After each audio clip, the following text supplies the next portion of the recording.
And the only other thing with Cali is that it's a specific material. Mine are outside, so it's worse. Yeah, you keep yours outside. I got a greenhouse. I got a greenhouse. Oh, the greenhouse, because ours are outside. But it's in November.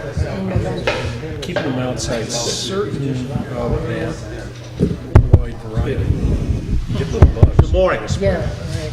Let's call the meeting to order, please. Today is Tuesday, it's November 28th. We're here at the Civic Center for our regular meeting. If you would, we'll stand for a moment of silence, followed by the Pledge of Allegiance.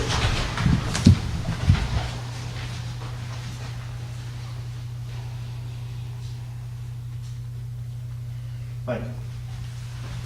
Pledge allegiance to the flag of the United States of America And and to the republic for which it stands, one nation, under God, indivisible, with liberty and justice for all.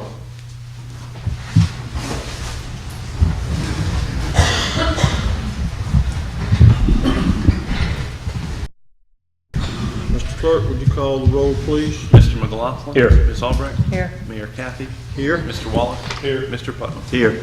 Thank you. One comment that I have is I want to thank a very, what's the right word for him? He's very creative in our, citizen in our community and longtime business person, Tom Wood. I did not know this until the other day speaking to him. I thought the libraries put those little community library boxes along our sidewalks. You probably have seen them. There's one that, by the driftwood and one further on down, but they're just little small boxes out by the sidewalk and I want to thank him for doing that. It's a very nice addition, and I think it's a neat addition to our community. So if you would, please, if you see Tom Wood or Peggy, who is here, we thank you. Everyone's welcome to use it. Right. A lot of people are using it, and everyone's welcome. I've had several comments about it, several, so thank you. I thought that I was pleased when I saw it, on 3rd Street or 2nd Street on 98. I knew it was driftwood, but I thought how nice that is. Yeah, it really is neat. I didn't know. Rex, you have anything? Nope. Gary? No. All right, citizens' comments? Your chance.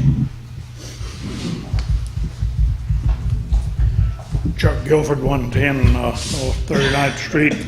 I'd like to file an official protest against having a meeting at 9 o'clock in the morning, in that I'm here now, but in 30 minutes I've got to be gone working because of work requirement. And I'm sure there's a lot of other people that are citizens of Mexico Beach that have jobs that would love to be at the meeting but are not able to be here because it's 9 o'clock in the morning. Just would like to register that 6 o'clock in the evening would be a much better time to conduct business for all of the people. Thank you. Any other comments? Okay. Moving on, we have a consent agenda.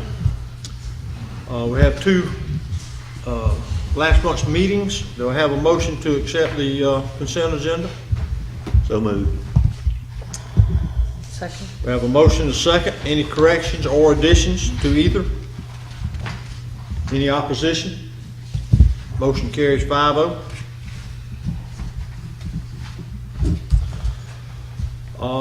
Jeff?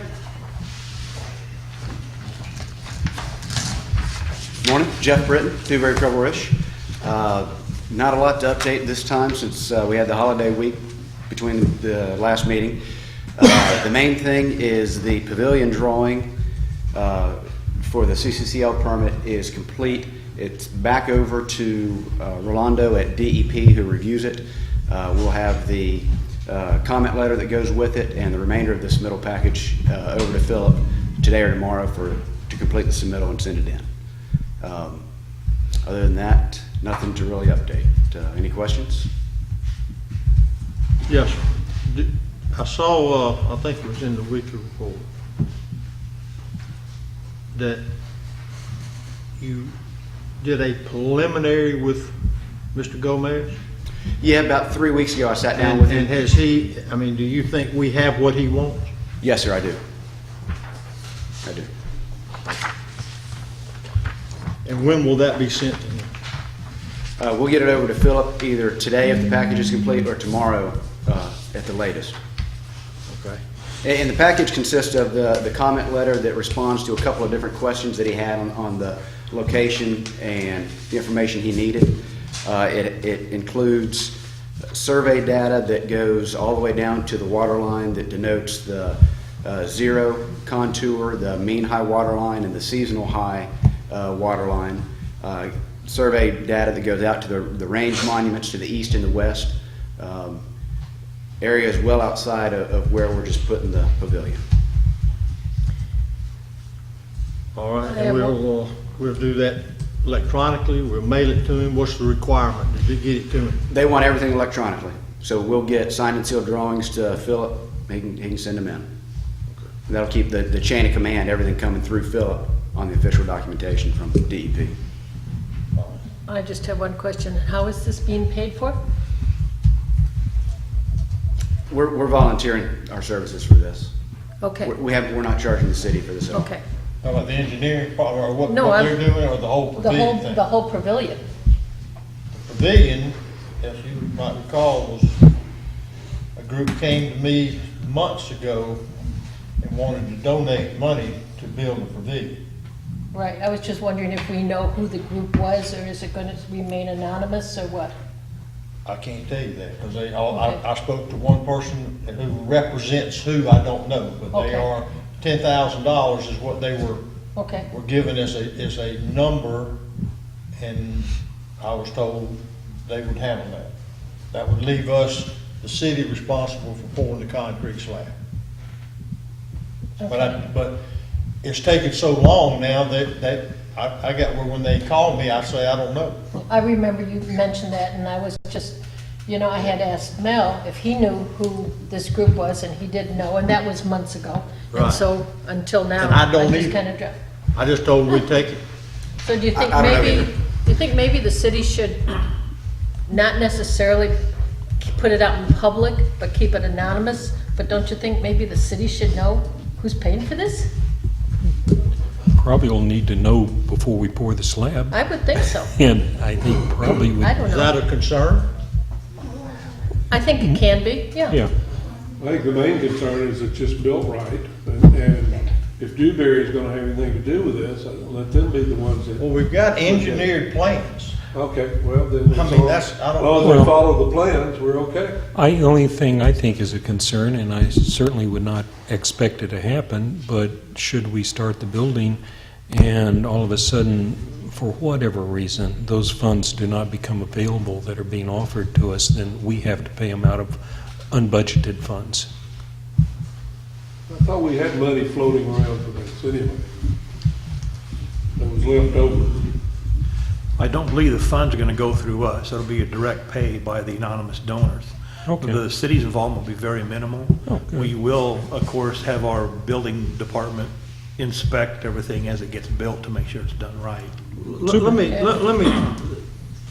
I don't think they want to stay anonymous. I think they want to know when they're going to be able to. Oh, Put their name on okay. it? Going Well, forward. that's They okay. don't know. Oh, okay, That's that's okay.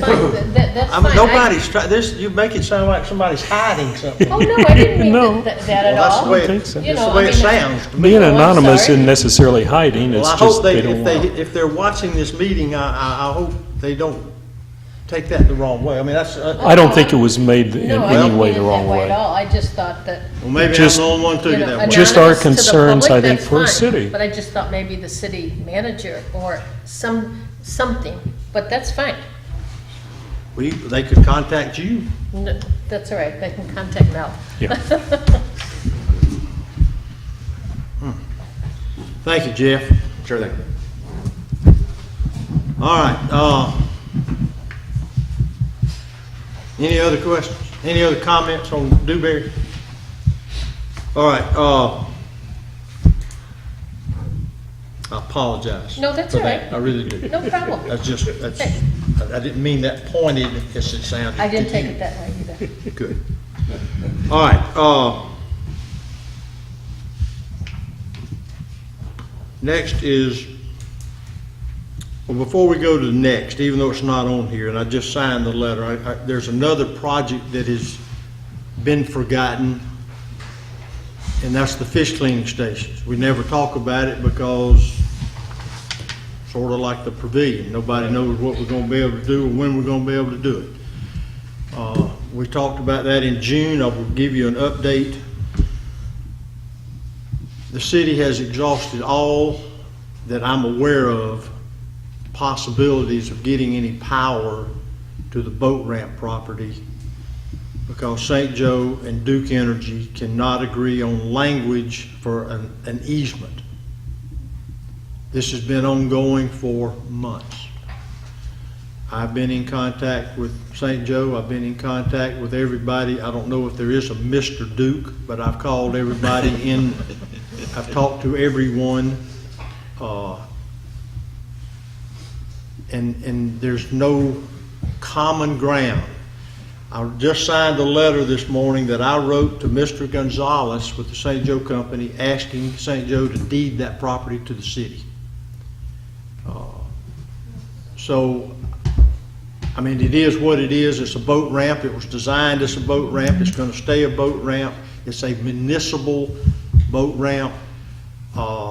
And my only hope, or the city's only hope, appears to be that if we can't get ownership of that property, I don't know what they're going to do. I don't know what language they're going to come up with now to reach an agreement to let us, or to have easement across there. And in addition to that, I also learned that the 36th Street Bridge project replacement is in jeopardy because of easement issues between St. Joe and FDOT.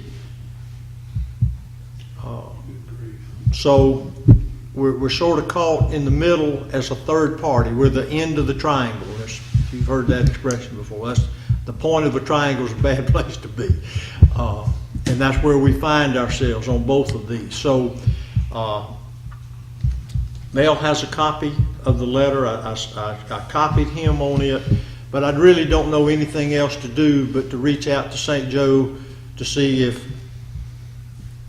they would give consideration to doing that to ease this liability issue that they claim is something that is too big a hurdle for them to get by. So it's not that it's forgotten, it's just that we can't do anything because we can't get any power there.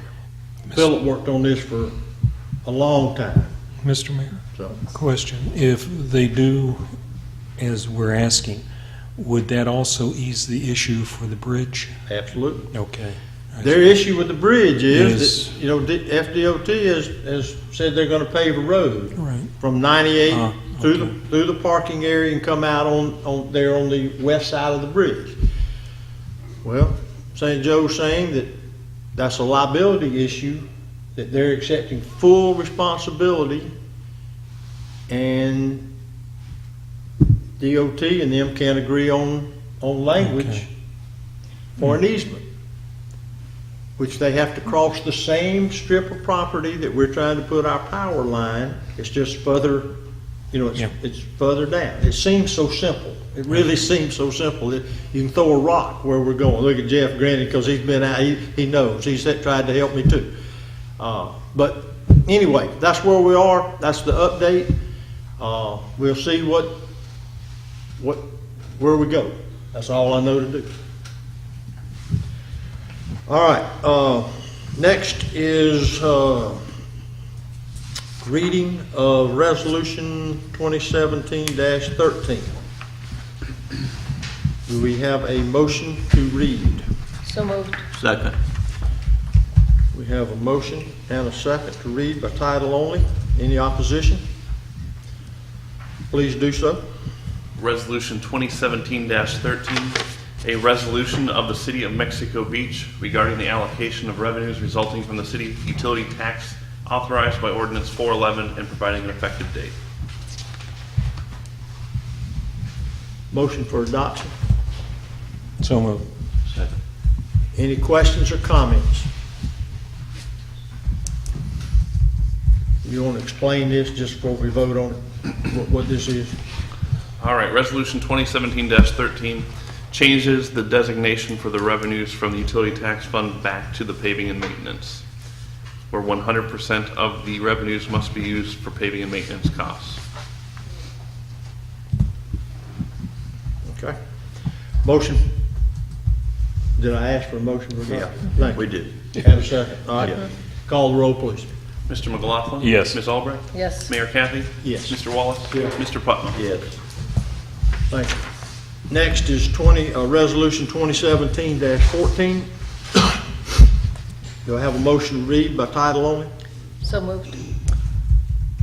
Second. Have a motion second. Any opposition? Please do so.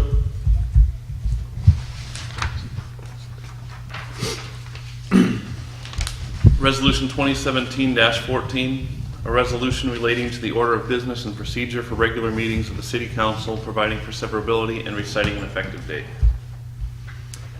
Motion to adopt. So moved. Second. All right, please explain that one too before we vote. This resolution changes on the order of business for our council meeting. As discussed at the last meeting, it puts department reports and actions before business happens right after scheduled appearances for the first regular meeting. So that way people are here to actually hear the department reports. But at this meeting, which is the second meeting of the month, it will remain at the end. All right, is there any questions? Call the roll, please. Mr. McLaughlin? Yes. Ms. Albrecht? Yes. Mayor Kathy? Yes. Mr. Wallace? Yes. Mr. Putnam? Yes. Thank you. All right, moving on to, Dan, you're up. Yes, sir. When we talked the last meeting, I talked about safety compliance with the state.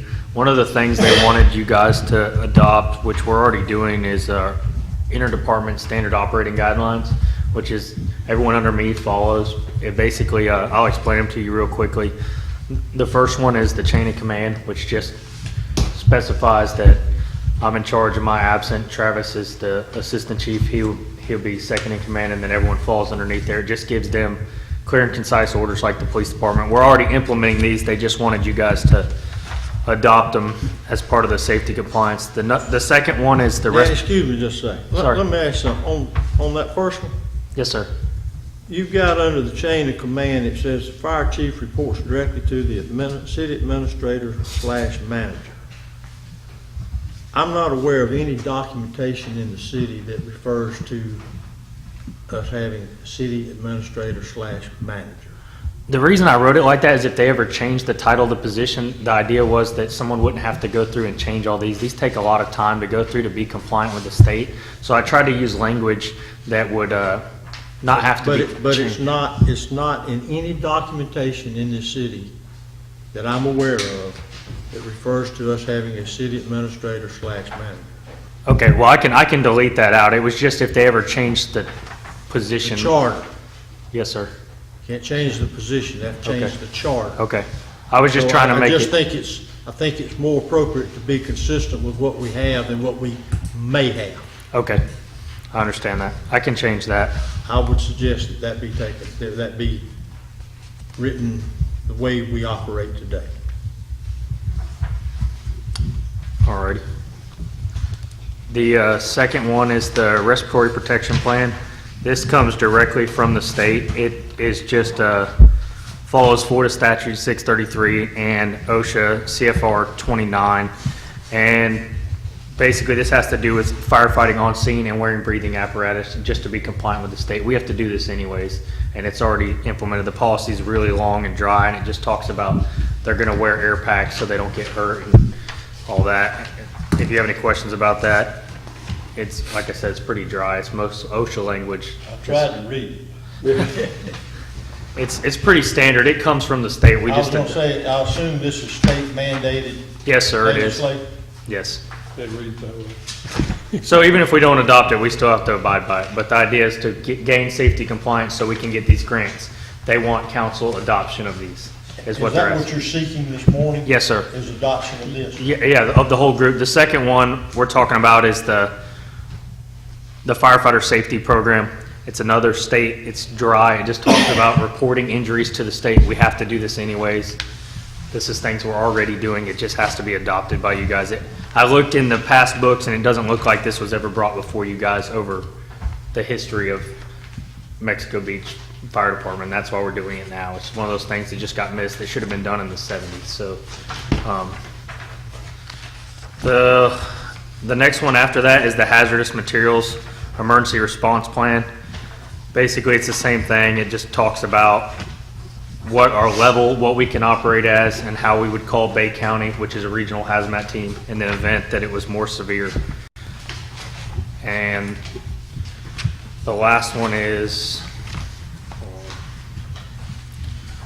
talks about required training. This is another thing we're already doing. The state requires us to train. It's one of the things we were, it was the second item they discussed in the ISO letter, besides the personnel, which is our main issue. I've already addressed this. It's already been fixed. But basically, it's a policy I made for my guys that says they have to train, otherwise we relieve them of the duty, and this keeps it from being a volunteer fire club where people just want to hang out but not train or do what they're supposed to do. And that's pretty much all of them for now. So unless there's questions, either from this table or from those of you that are here, Chair will entertain a motion to... Well, we got a question. Yes, ma'am. Please.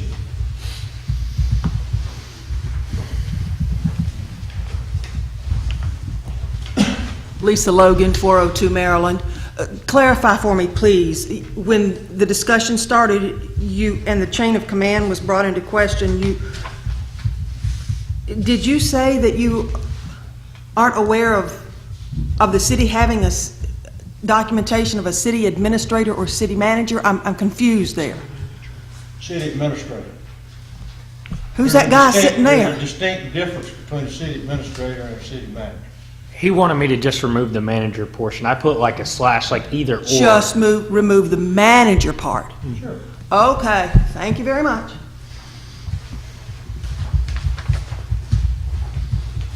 Other questions? So, Chair will entertain a motion for the adoption of, what is it called? Does it have a document? Fire Department's standard operating guidelines. Okay, thank you. So moved. Second. We have a motion second. Are there any questions? Is there any opposition to this? Motion carries 5-0. Thank you. Al, can we got something, somebody was asking, it relates to the fire.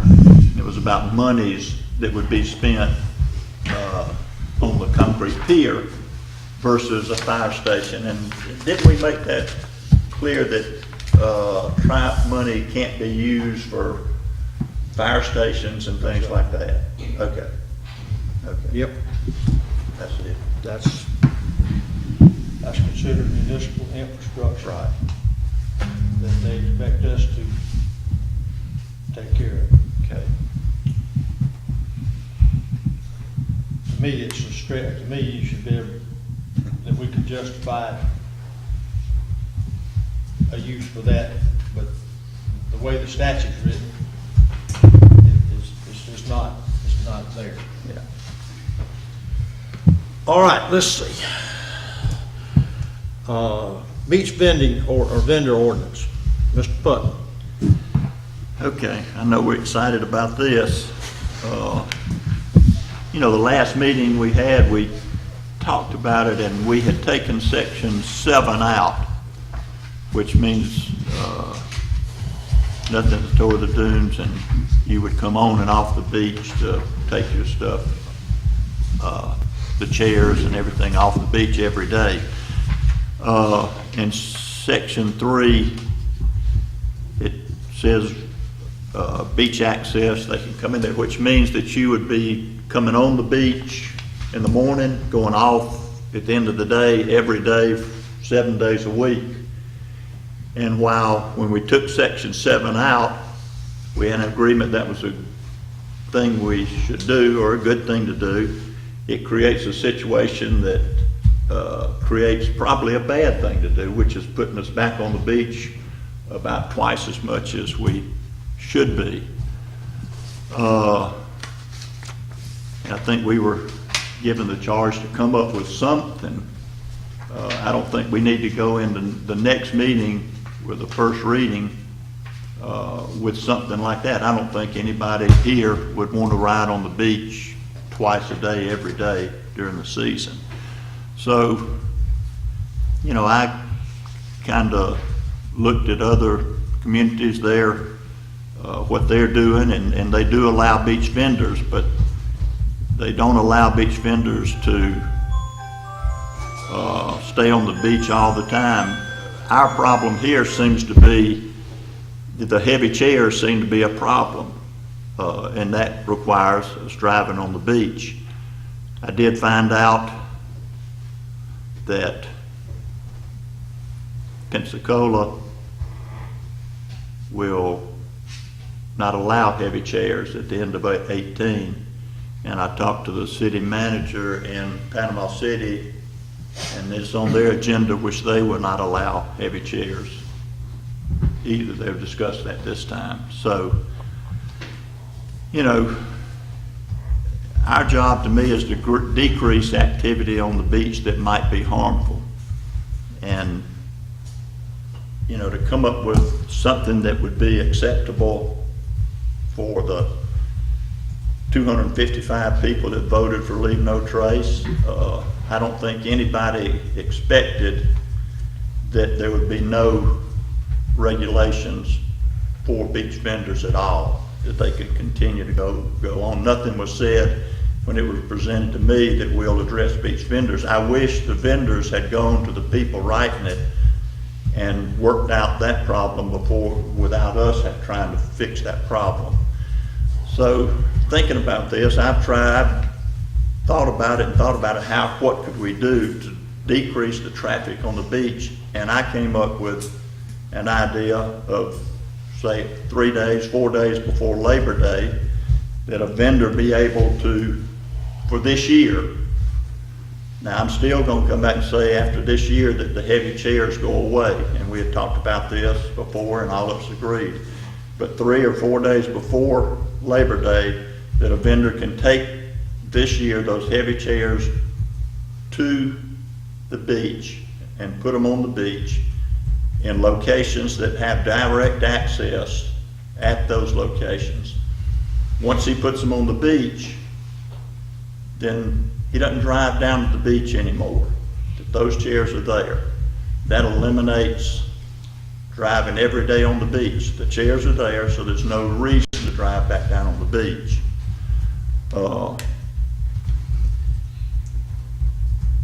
And, you know, other locations, I read what they do. They have the heavy chairs, and we'll have to decide what we want to do. They require them to stack them 5 high to narrow in towards the water, 50 feet apart, 20 feet from the toe of the dunes.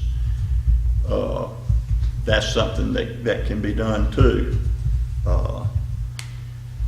And they do allow, some don't allow storage bins for cushions and umbrellas.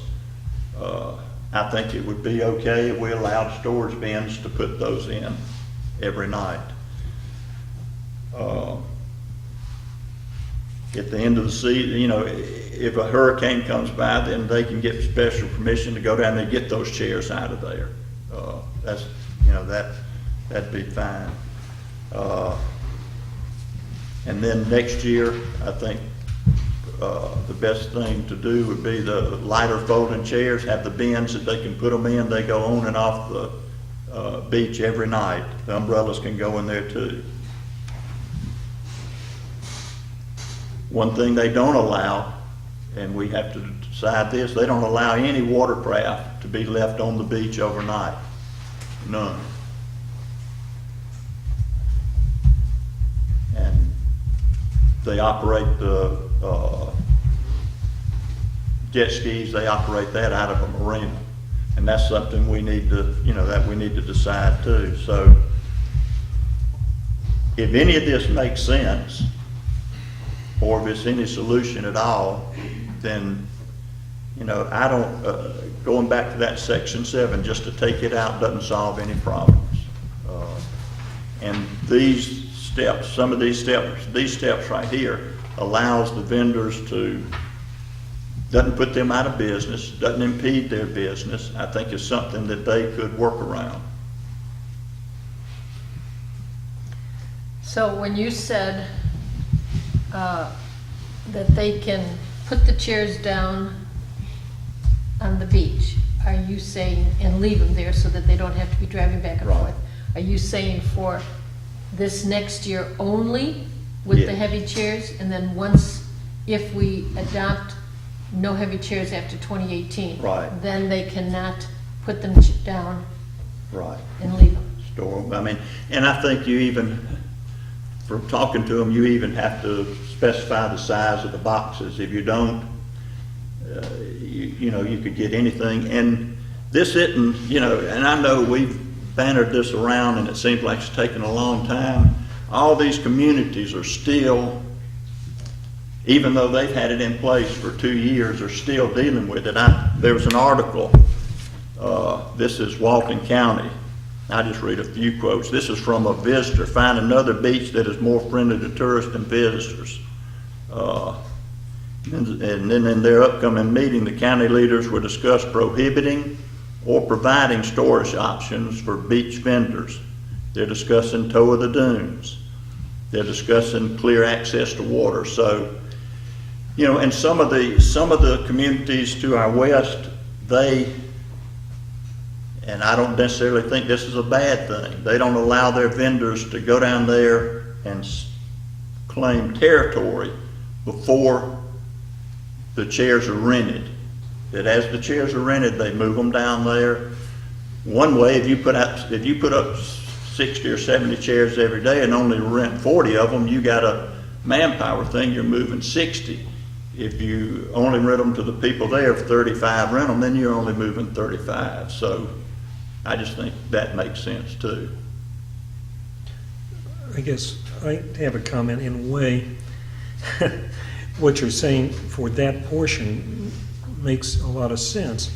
What concerns me in this right now is there are really two major issues that we're trying to address in the vendor ordinance itself.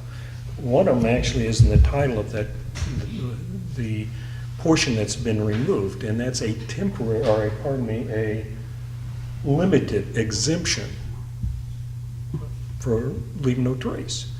That's truly a different issue and a major issue, because if that isn't agreed on, then what we're talking about here really, you know, doesn't necessarily hold a lot of water, because if we don't do both issues, I have a problem trying to do both issues in an ordinance that's designed predominantly to tell vendors what they can put on the beach, how, you know, what fees that they have to pay, how to get a permit and so forth.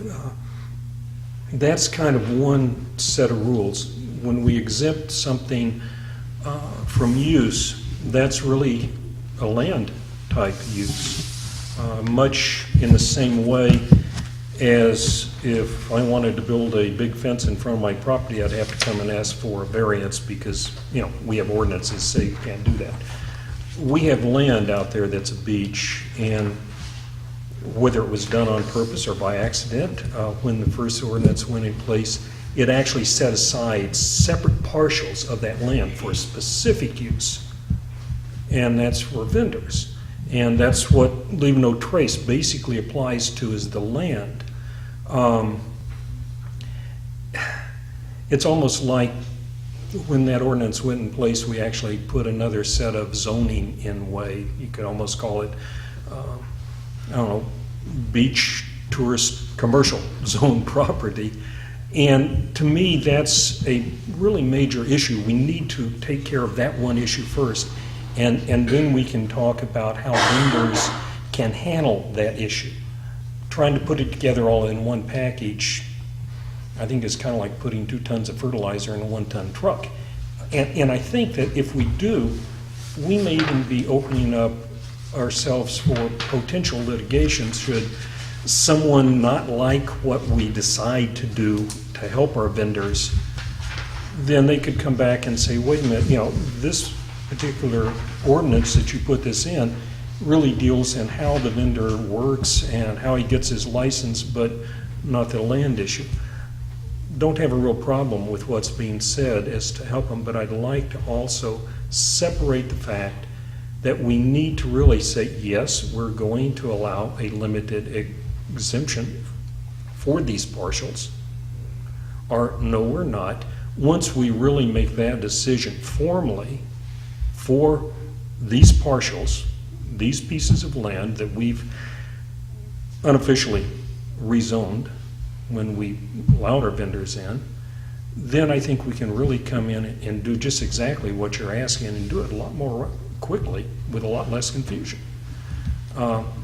It sounds good with what you're asking, but we have seemed to have forgotten that I think we also have to vote on whether we're going to do a limited exemption on leave no trace. And I don't mean in any way to have anything to say against vendors or whether we should or shouldn't in that. I think that's a procedural thing that we need to do that protects us and the vendors. That's my comment.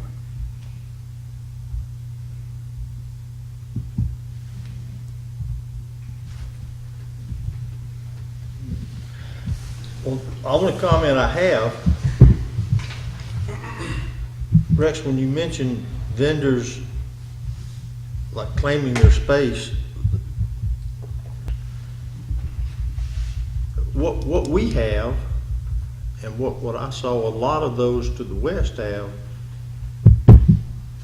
or you rent the chairs and then once you rent them, you take them and put them out. But we're making the way we've operated in the past and the way it's written even in the ordinance that we have now, it's a defined area.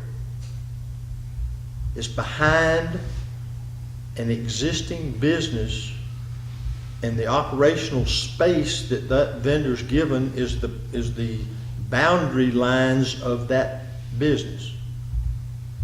Some of the issues that you referenced are where, in Walton County is a great example, they have open space and there's vendor property battles going on, if you would, on who gets there first and who can put their chairs where and their We've eliminated that because we're allowing vendors to only operate within the boundary lines of an existing business. They're not open to our beach. They aren't open to a four-wheeler or any other vehicle except within the boundary lines of the business that supports them. So I see that as a significant, important part of some of what you talked about, that we are defining the area for them. When they get that permit, we aren't giving them a permit to operate on our beach. They can operate in a defined area. So, and the jet ski thing, I don't know, but the people I talk to, they do allow the jet skis to stay on the beach. Now, maybe if it's open beach, that may be different. But if you're in Panama City Beach, if you are operating behind an existing business, just like we're proposing, that equipment is allowed to stay there. Now, I'm not saying that on open. I don't know enough about where that's called. Walton has a lot of beach where they have vendors and there's not businesses. So I'm not saying that you're wrong. I'm saying I don't. But what we're talking about doing in Mexico Beach is clearly defined. Everyone knows what areas, what they can operate. I don't really see the issue. When you say we shouldn't, I disagree that there's an issue with having a four-wheeler on the beach to move that equipment. I don't see where that's a problem. I don't see where it's ever been a problem. I don't know of anybody that says that we're harming anything under the operation that we currently use, and we define the area under which they can operate. The chairs, and you said it well at the first, this might not be a popular topic to bring up again, but it's something we had agreed on, that we phased the chairs out. And that was agreed upon. Yeah, we also, but as things change too, we also agreed at one time as a council not to let anything there because we agreed that. Well, that's the latest thing we agreed. Well, I know, but I'm just That's saying, the you're saying latest. had been agreed on. After a long list of There's- agreements, the there's a lot latest of- was to do. Yeah, but take there's it a off. lot of things we've had agreed on. I think the subject's viable to bring up and look at regardless whether we've agreed one way or the other. Well, You know, and hang on just a second. Go ahead. And I look at it too, I mean, you know, I don't think, if vehicles aren't allowed on 27th Street where I live or down there, then I don't see how we can say that vehicles don't harm the area at El Governor or at Driftwood or at Toucans, or the access. If you had to go to Toucans, you would have to access at Gulf Foods and go down. And what I'm trying to do or put together is that we eliminate the need to have vehicles on the beach. And again, there's times that you would have to have a vehicle on the beach if you were moving, had to quickly get things off for a hurricane. There's a lot of times you don't need vehicles on the beach, and they go down there every day. Like I said, a lot of us in here have been in business before, and all of us have had rules and regulations. You figure out how to handle it. I'm just saying that this is a way that if we get to the lighter chairs, that we can have beach vendors operating in front of these places and not put vehicles on the beach, and easily remove light chairs and umbrellas to the storage bins. I would, about claiming property, when I walk the beach and go by El Governor, the 70 chairs, there's not much room. If I were staying at the El Governor, if I wanted my own tent right there where those chairs are, could I say, Mr. Vendor, would you please move these chairs? I want to get there. And that's the only thing I'm saying. It doesn't completely take up that section of the beach, and it's put down there as needed. Now, if everybody doesn't agree with it, that's fine with me. I don't have a problem. I'm just saying that looking at leave no trace or whatever, that the fewer things you can have down there, the better. And if you need 30 chairs, then that's all you need down there. You don't need 70.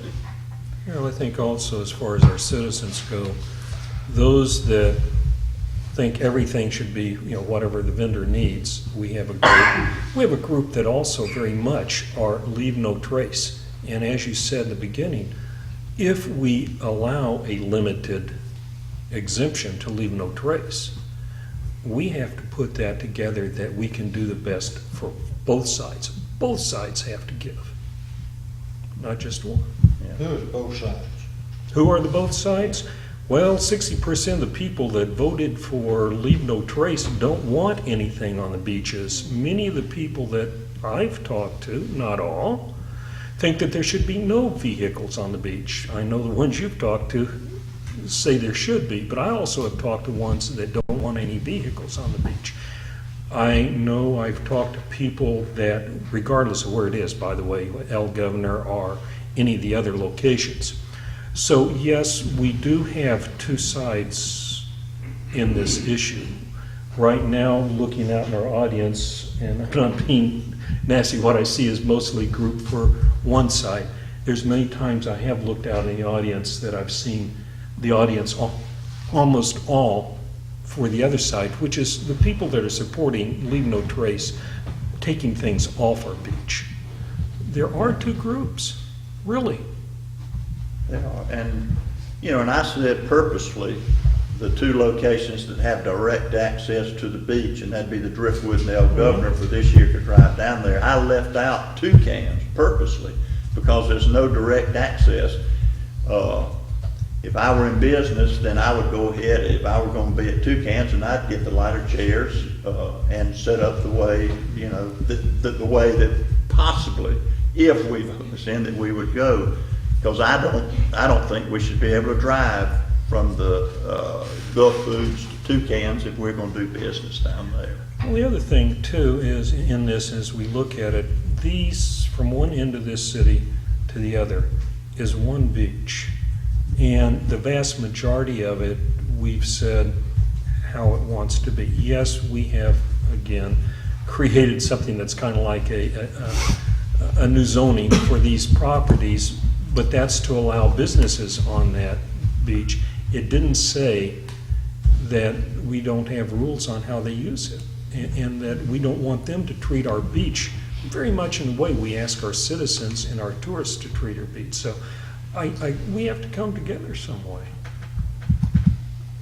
I do agree with Rex that, and somebody in the audience a few weeks ago or a month ago mentioned that when they come to El Governor and all the chairs are out and they want to bring their own chair down, there's no place for it in front of El Governor. So I do agree that put them out when they're already secured. Somebody said, I want a couple chairs, put them out, the rest of them just keep them back until you get a buyer for those chairs or a renter for those chairs for the day or the week.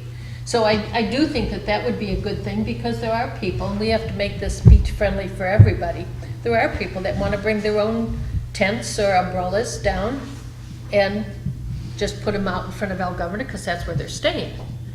There are so many irons in this frying pan that maybe we need to break it down one by one, like just the chairs. All right, are we going to eliminate the heavy chairs at the end of next season? Yes, no. And whatever that decision is, then go on to the next iron in the pie. Just take, I saw a hand, I apologize, please come up, sorry.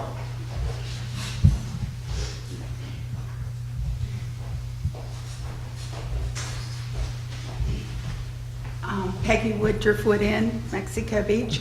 Our season starts 1st of March because we have the spring breakers, and I don't rent to the kids, I rent to the parents. I make the kids, if they're young, show their identification, so we don't let the young kids stay on Mexico Beach. But we do start in March, and we need to be able to be on the beach in March. Thank you. And I don't, that date, I mean, if that's when they come, March is fine. But what I'm trying to get to is after this year, we don't have to worry about it. It's March or January or whatever, that they're in the storage bins and you put them down there and you eliminate you're trying to minimize the activity, to me, vehicle activity on the beach. And how that got lost, because it was all agreed on, how that got lost in all of this, who knows? But maybe we need to go back to that,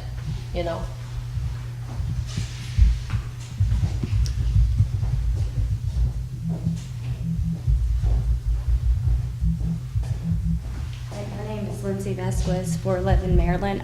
Just to keep in mind, as far as like the activity driving on the beach and stuff, the watercrafts, how would they get in the water? Has anyone ever tried to like put a boat into the water by hand? I mean, much like on cement, much less doing it in sand. So I mean, wouldn't there have to be some way that we could, get watercrafts into the beach? Canal? The canal, okay, well then that would go, is there a room over there at the canal? Then that would be insurance, 'cause the insurance is only for, of our location where it's set up at. So I guess we would have to, just set up another like business over there then. And then that could be into danger, all the kids that's over there fishing, boats in and out of the canal. Just like any other boat in and out of the canal has the same dangers. But do they just stop it, Okay. I know. I'm just saying, what you're talking about hasn't been on, but whether you have to do by canal, whether it's allowed on the beach or this type situation, all of that is a part of doing business, period, and has to be taken into account, certainly. Okay. Yeah, and one thing on watercraft is, we don't know what's gonna happen. All you can do is prepare for what might happen. We have I think it's about 6 jet skis at the El Governor. There's a banana boat. I don't know if there's gonna be 6 jet skis at Toucans and a banana boat, and 3 jet skis at Driftwood and a banana boat. I don't know that, but you go from 6 and 1 to 20 and 2. I don't, that's something that, that's what we have to do, is try to think ahead and what can happen. And I don't know if you can, and I don't have a jet ski, I've only been on one time. Can you take it from the canal to the Governor? If you pull it up on the sand, can you get it back in the water? I mean, I don't know, is it hard? Well, you necessarily cannot just leave it on the sand because they get damaged. I mean, especially salt, the waves, not just salt water, but the waves crashing against them. Does that hand cart with the big tires, is it hard to move? Very hard to move? I mean, yes, sir. I mean, there's times the water can be flat like a lake. I mean, it has at least 2 people. I mean, just one person cannot do it. And if you were in a lake, that might be one thing, but. Yeah. And this is just things, again, if whatever we agree on as a group, that's fine. I'm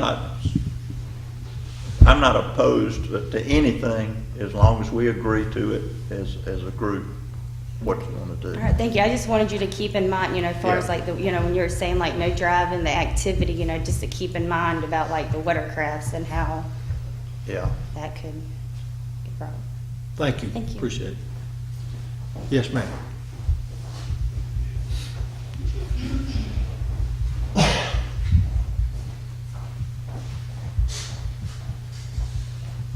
Connie Reisinger, 504 Maryland.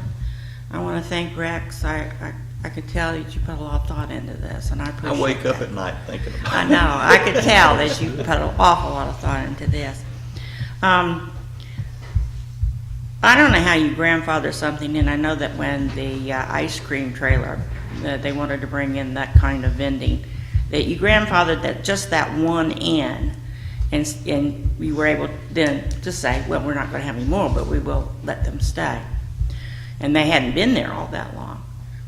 I'm still appealing to you, because I think this answers all the questions, is to grandfather in the El Governor's vendor.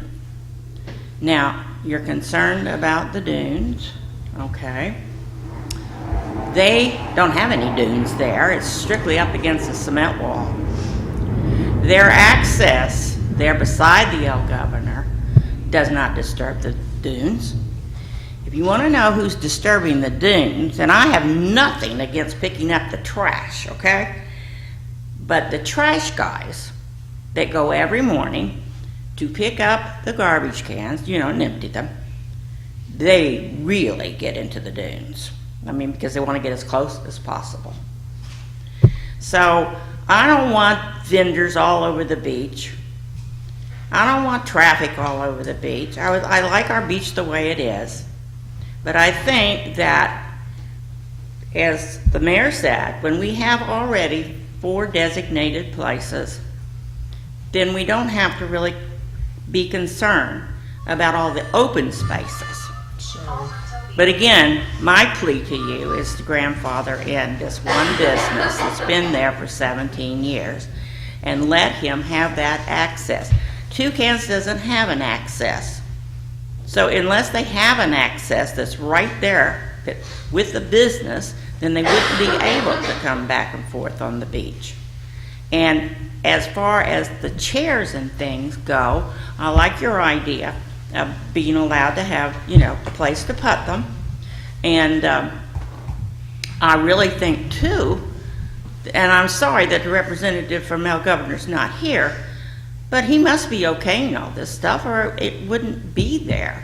So, he would have control, I would think, over how the business is being conducted out there, because that's a direct reflection on his business. That's all I have to say. Bye. And my apology to you and the rest of them. I did not bring my volume down on my phone, so I apologize. I saw another, okay, there you go.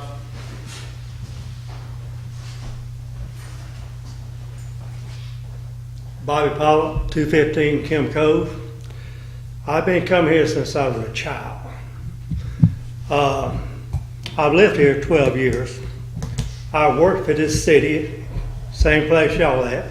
I'm still working for them with special events, trying to keep everything going. I love this city.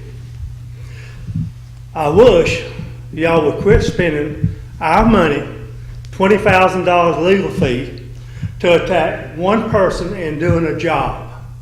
He has done good for this city for, I assume, more than 15 years. I never saw a bad thing Hector has done. This seems to be, and not only to me, a personal vendetta against Hector. You're wasting our city money, our city time, and what we should be working with the fire department so we can lower our insurance so my house would be safe from being burnt down instead of worrying about a chair on the beach. Please, go ahead, get this taken care of. Leave this man alone who does a great service for us and our visitors. Our new commercial that the CDC just put out shows Hector's beach rental chairs on the beach. So let's go ahead and get back to running this city instead of worrying about a chair on the beach. Thank you. And I take exception to being said that this is a personal vendetta, because I don't think it is. And to be accused, Bobby, Excuse me, I'm sorry. you know, you had right there, and to be told that to is just, it's not right. Everybody has an opinion, and it's fine. I don't have to agree with it, but I'll abide by any opinion that this group does. You know, I just don't think it's right to say that somebody has a personal vendetta. Well, I'm not the only one that thinks I've been told that a lot. Well, And I'm just repeating what I've been told. I am also sitting up here, and I have to tell you whether I am for or against how things go for beach vendors, specific items, chairs, or whatever. It has absolutely nothing to do with one vendor. In fact, I've on record several times have said, he's a good vendor, he's done well. Our job is not to punish one vendor. Our job is to look out for all vendors on Mexico Beach, to look out for our beach, which is our property, your property. And I apologize if any way I or any of us have felt, or if you feel we're being vindictive to a vendor. We're not. We're trying to do our business for our city, for each one of our citizens, for each one of our vendors, because what we do here in the vendor ordinance is not just for one vendor. And yes, he's the biggest, and yes, we talk about him because he is so successful and has done so well, and we use as an example. But what we do it is for all of them that are here now, or those that are going to be here in the future. And in all honesty, even though this one vendor has been here for a long time, vendors are potentially can be fairly temporary because of the nature of the job. And we're trying to put something on paper for now and for the future. Things changed when the citizens voted in Leave No Trace. That pushes us to look at this. Now, I'm sorry, we're not trying to be vindictive. You may not like what we're saying for all vendors, but we are not trying to be vindictive. This is a good vendor. This vendor has served, and I hope he continues to serve the city well. But he's also a businessman, like everyone else that's a business person, and we're trying to lay down the rules that are best for all the business people in this category. So I take offense that we're being called vindictive. We're not. Any other comments? I have one. Yes, ma'am. I'm outspoken on this and many other things. I have always said that I am not trying to put Hector out of business. But I also have to realize that there are other vendors, and there has been another vendor who the council turned down a couple years ago. And so my position is making it fair for everyone. So I have never said I wanted to put him out of business. In fact, I have said I do not want to put him out of business. There's no reason to. But we do need to make it fair for everybody. Well, you know, this seems like a good morning, let the hair go with the high. So, I've been involved in government here. I've watched government for a long time in our little town. And I'm like Rex. I've woke up in the mornings and gone to bed at night trying to figure out what in the world are we doing. And I struggle for only one reason. I can overlook the money we spent. I can overlook the time we put in it. I can overlook the discord at times that has been created at this table over it. I can overlook all of that. If I could just identify either something or someone that all that we're talking about is going to benefit. If I could do that, if I could find the beneficiary in this city of how this will be an improvement, then I could stomach all of this, because it doesn't make sense to me to govern something or create a regulation or find the right language when what we have works and has worked. Maybe I'm a man of simple means and simple ways. I don't know. Maybe I'm different. I don't have a need to find the right word or find the right language. I don't. When I've got history to say it's worked, it's been working, somebody show me what's wrong with it, then I'm willing to listen. But I can't find that. So I'm disappointed. To me, this is government at its worst in an attempt to find the right thing to fix something when there's nothing really wrong. And I just not to disagree so much openly, but when Mr. McLaughlin says there's two sides, I don't think of our community as having sides. I really don't. I think it's all for one and one for all, and I don't really know what those sides are. I know that it seems to me the only disagreement I can find in town is the five of us. I can't find anybody else.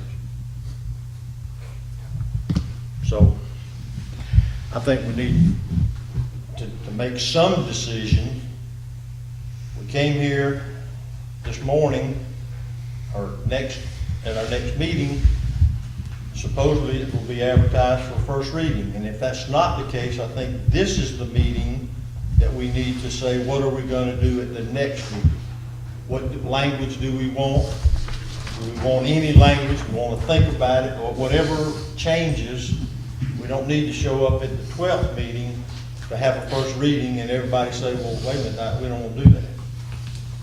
Or here's what we do want to do. I don't know what it is, but whatever it is, now's the time to decide what we want to do.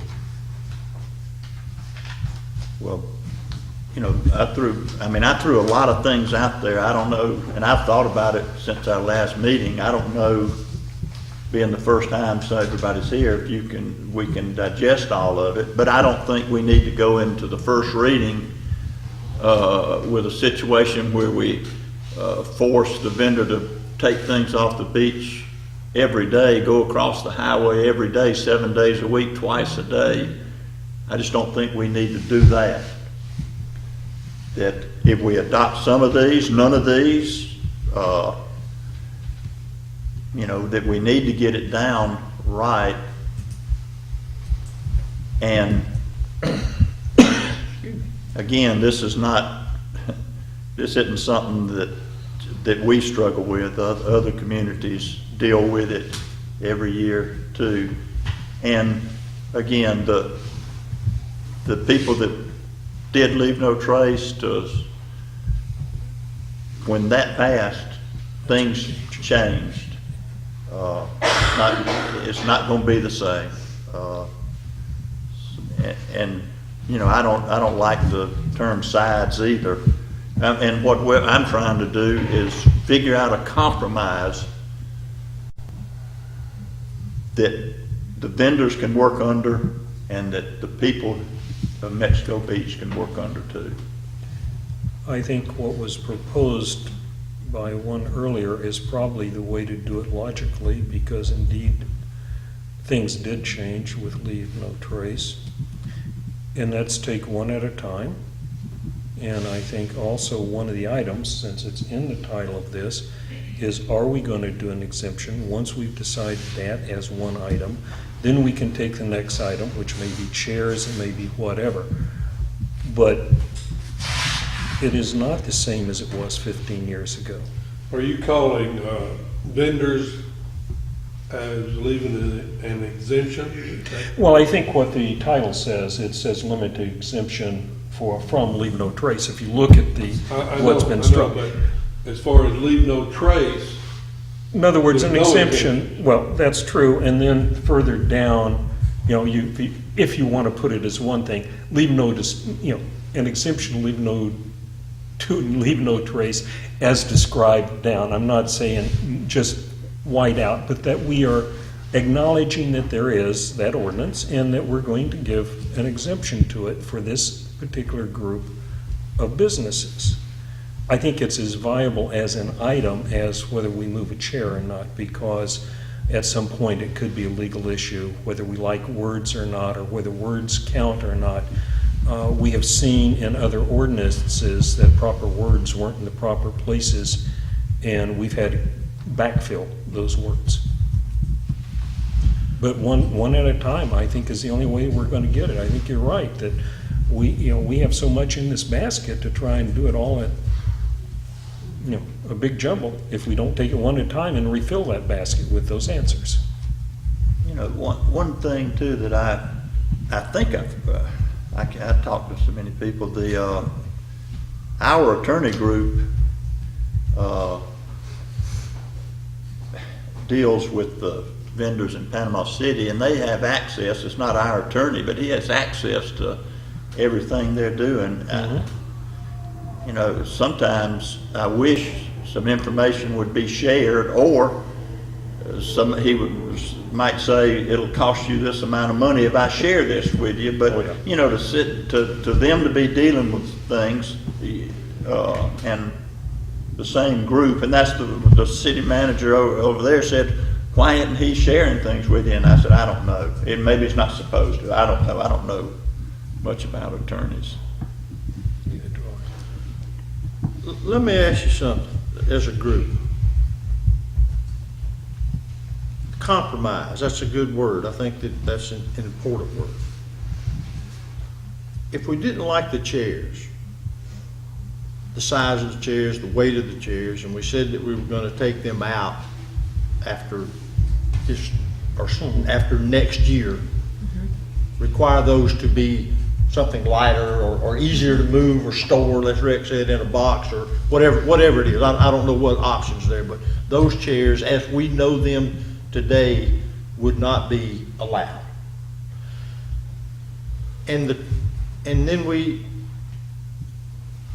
the activity on the beach, and I'm only going from what I've seen from Mr. Vasquez and his operation, they don't go to the beach if there's nice, clear, calm days. They don't use equipment all the time.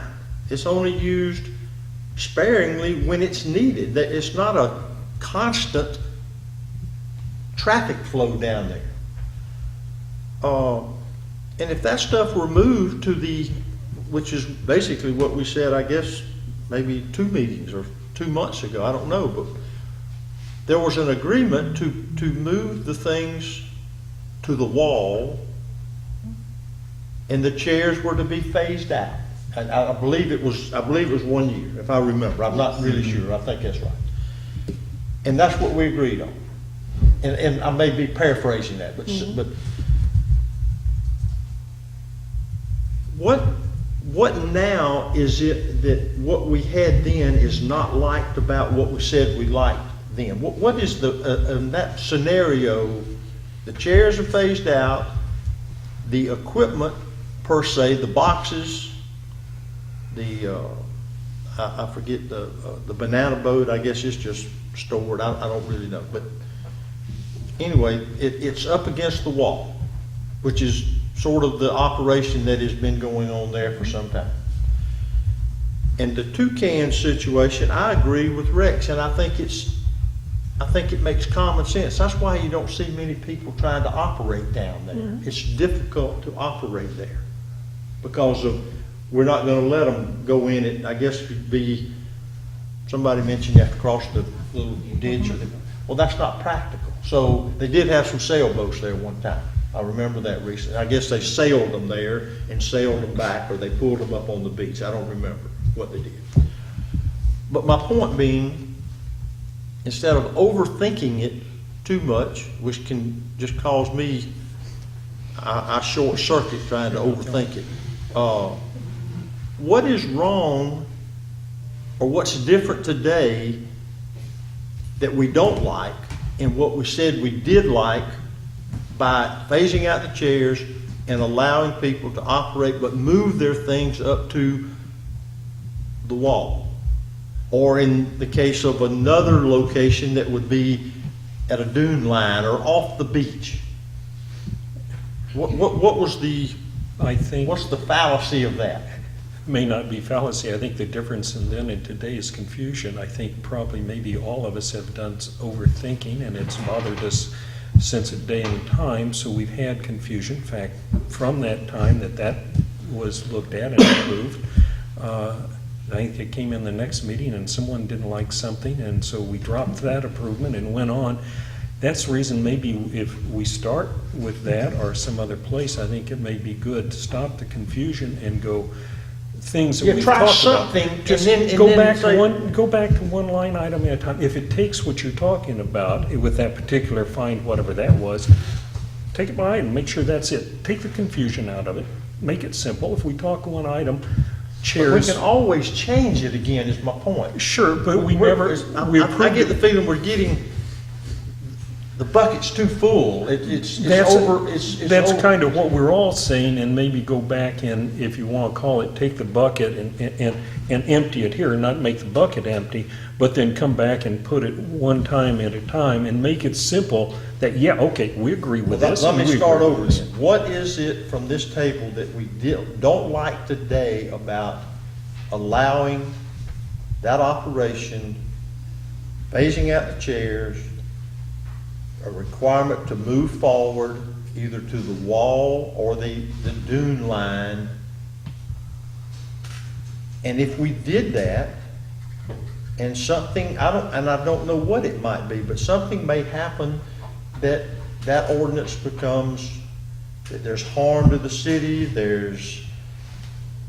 something happens I don't know what it would be, but we could always change that. But in order to get something on paper Then, and say, here's how we want to operate starting whenever, and then we'll monitor it as we go and see what happens. then I think we'd have to bring that back up and see if everyone's willing to start at that point. Well, that's again. what I'm I'd have- gonna do I'd have right to- now. I'm gonna I'd do have it to- right now. I'd have to reread it to say, And- you know, because I remember it, but I don't remember the details Well, of it it. said that we would phase out the chairs. I'd have to reread it, sorry. But I thought we When had, we- you know, my confusion, I thought we had kind of gotten away from that and we were back to the wooden chairs. And I think that's where it came in. I don't, you know, and I think, you know, I would rather, the wall doesn't bother me. That's not dunes. I have a little problem with the dune line, the toe of the dunes and things, because it's been proven, it was tried and said this didn't work.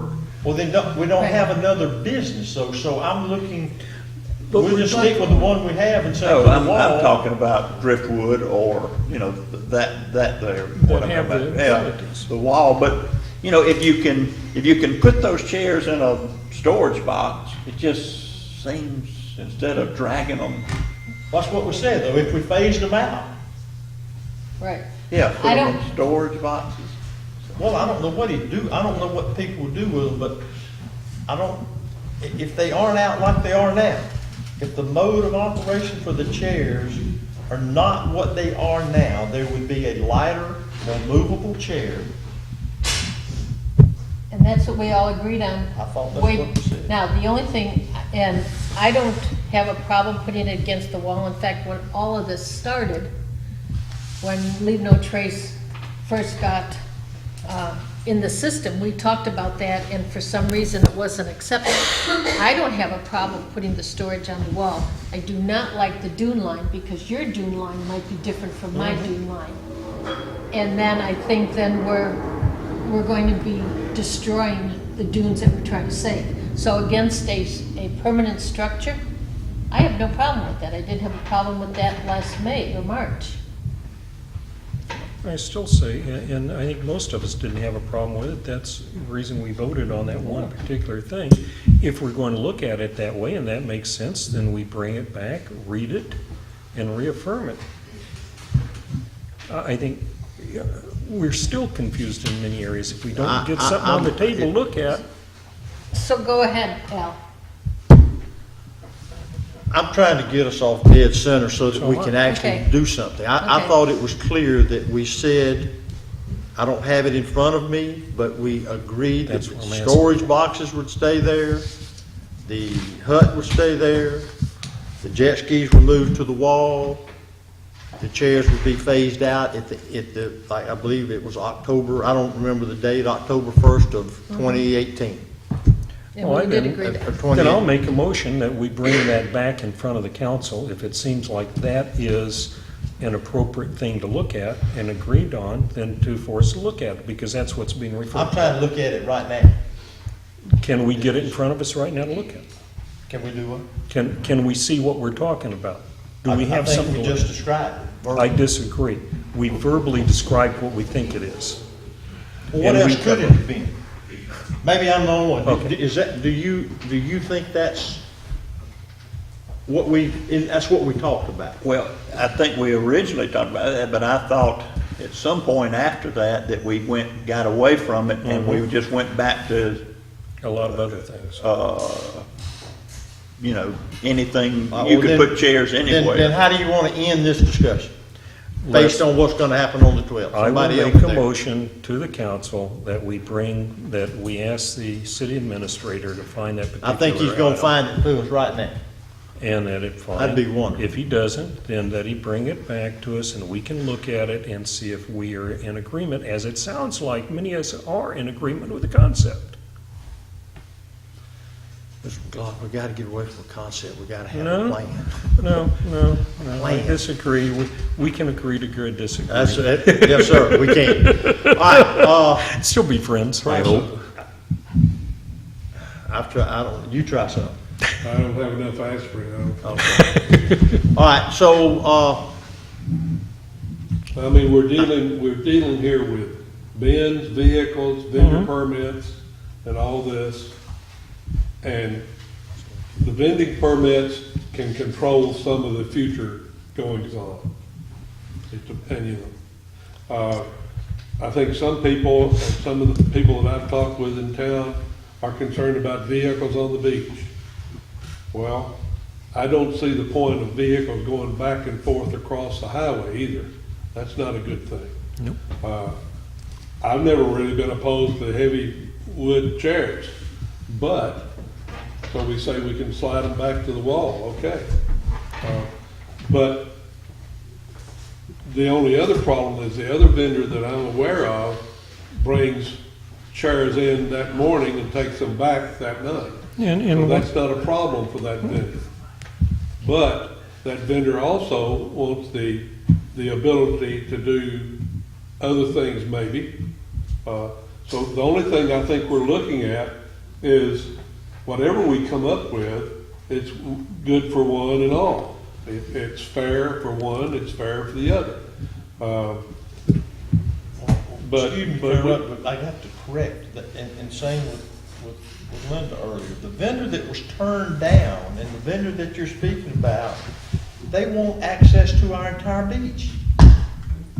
That's totally different from what we currently have. The vendor that was refused a permit wanted to put his chairs and umbrellas and go get them the entire length of our city. That's not what we're even talking, we're talking about, again, a defined area. So it's, when you say what's good for one and good for all, then you have to keep in concept that we're talking about the defined area behind an existing business, not the entire beach. That's the only reason that vendor was turned down. But we have a vendor that is existing now that brings things in to individuals that may be staying in a house, renting a house on the beach. That's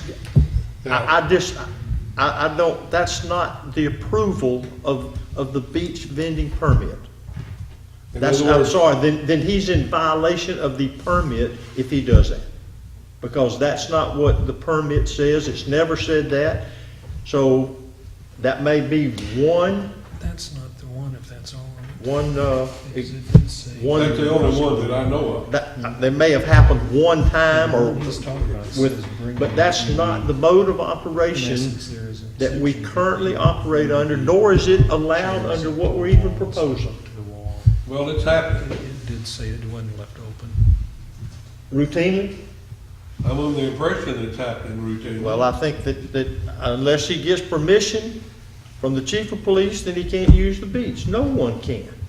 I'm sorry, Now, what I'm talking about, he's not bringing chairs down until they're rented. doesn't matter. Doesn't matter. If he's outside the scope of the territory in which he's approved to operate, he's in violation. It's that simple. Unless there's something, if there isn't a rule that he can call the chief to get permission to transient up and down the beach or for a certain specific reason or cause. That is correct. But other than that, if he's outside the boundaries of the business, then he's simply in violation. It's just clear.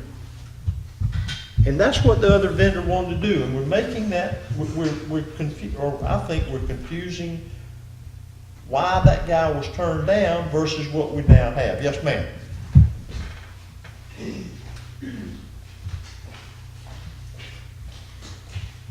My name is Robin Ray, and I'm representing High Tide Beach Service. Sorry, my brother Ronnie is in Missouri on family business, and I apologize for my voice, but this weather, we were giving permission by this council to set up chairs anywhere on the beach, as long as we took them down and took them back every night. That's right. 4 years ago. And is that not what you were just saying, that that's not legal now? No.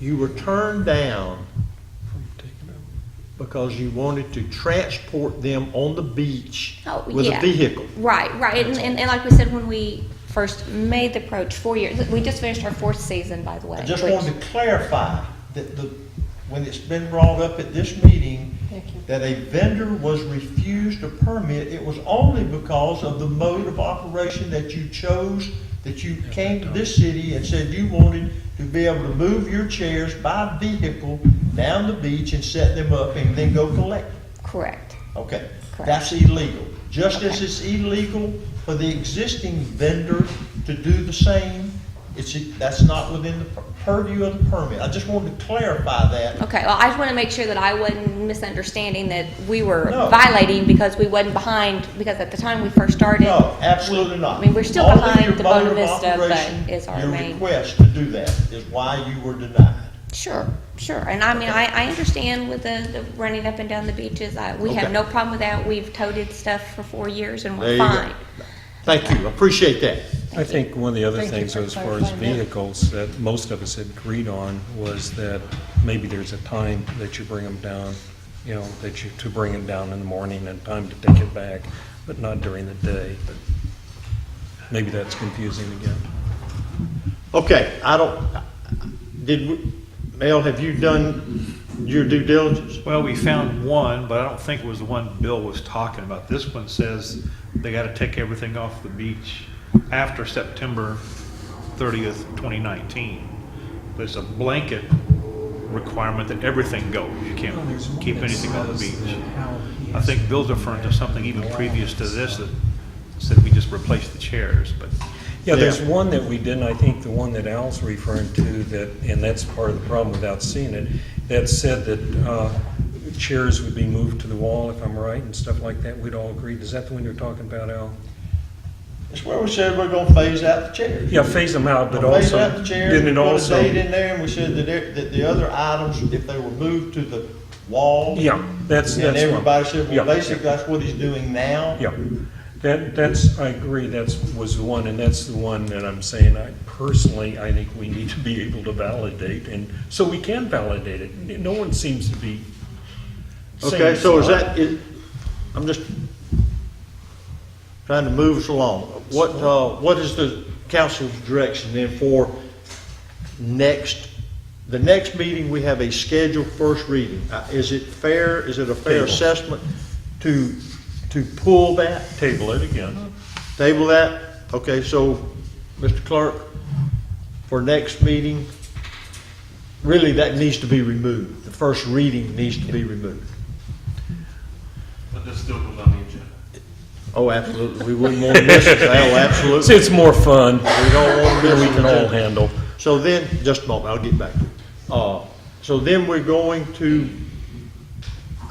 Mel, is that something you could pull up for us? I'm sure you can. yes, we can pull it up when we get back to And, the office and and send it could you out. send us that and then we got a couple weeks? Sure.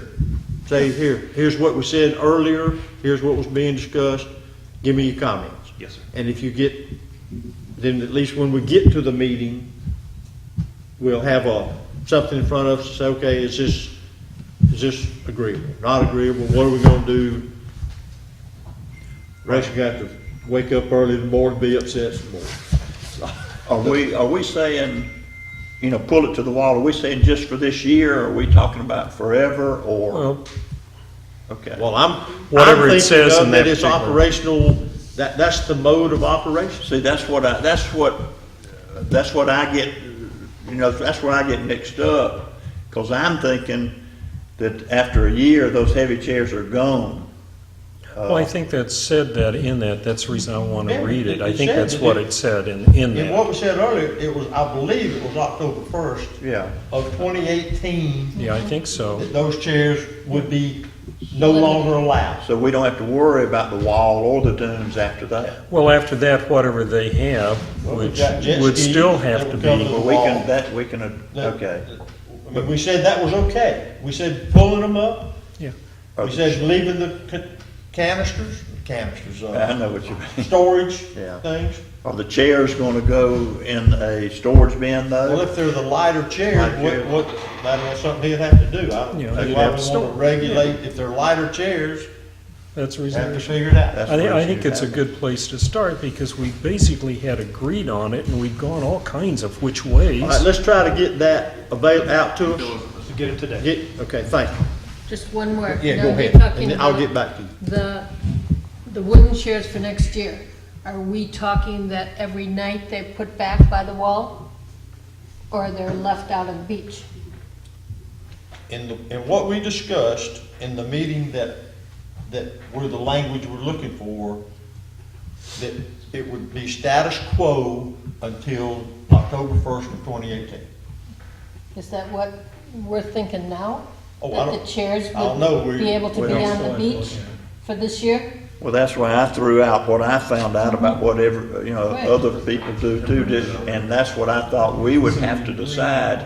If we're gonna allow the wooden chairs next year, whether they're at El Governor Well, we or can move them. Toucan, Yeah, move them back by the do we wanna wall. move them back? Do we wanna stack them? Do we That wanna was bring them back? discussed. That Right. was discussed. That moving them, even Yeah. though we could keep them, Right, but moving them, that was discussed. Okay, for the year. and, Right, Yeah, that was discussed. Yeah. Sure was. okay. All right, well, we've got enough to think about. To be Thanks. continued. And if it is what we're thinking, more than one, maybe. Yes, we ma'am. need to see- Please come up. I'm Diane McPherson. I'm at 3203 Highway 98. I feel like my grandchildren will be having this debate years down the road. But what amazes me, my husband and I bought our house here about 1.5 years ago, and he's been coming here since he was 8 years old, and I've been here about 11 years. I absolutely consider this place my home. I love it here.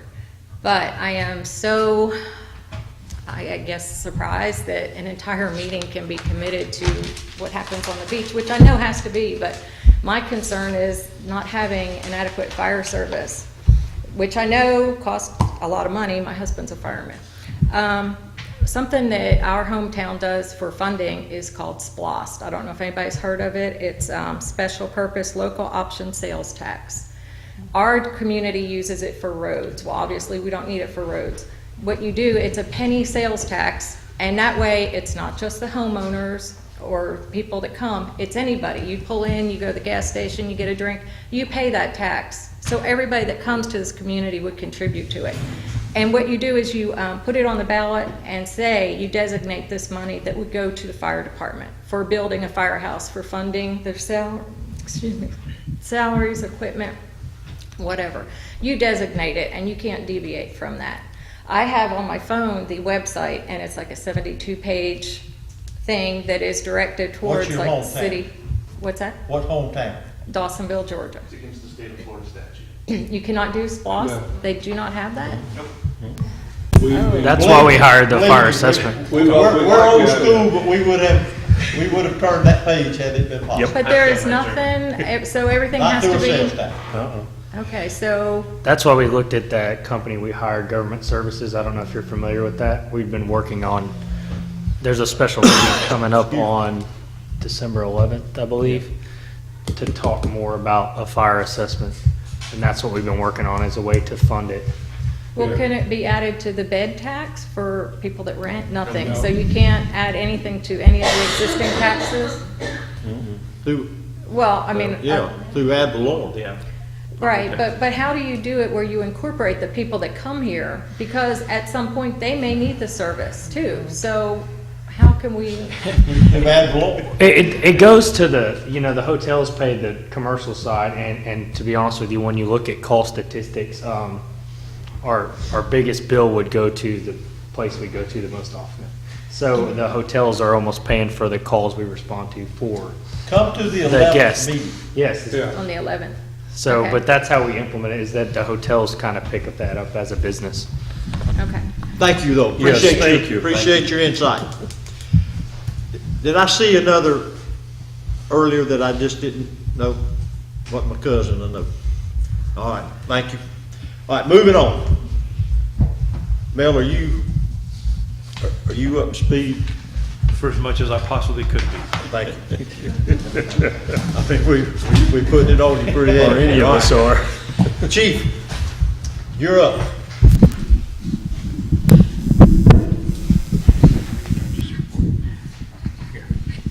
Do we need a break? Okay, go ahead. Not if the chief hurries up. Other than the problems we've had with our vehicles, we had a pleasant holiday weekend with no major incidents. Obviously, our thefts are still a concern for the department and each of the officers. We're doing as many extra patrols as we can in addition to the day-to-day operation.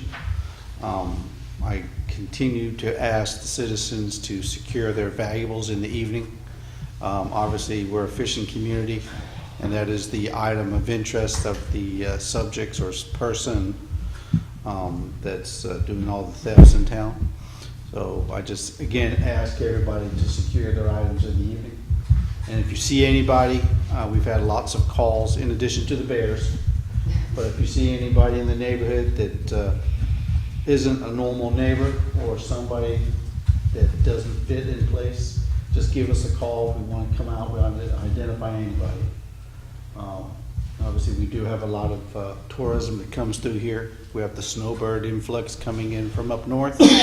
So, but if it doesn't appear to be part of the normal neighborhood, give us a call. We do want to come out and find out who everybody is and make our community as safe as what it's continued to be.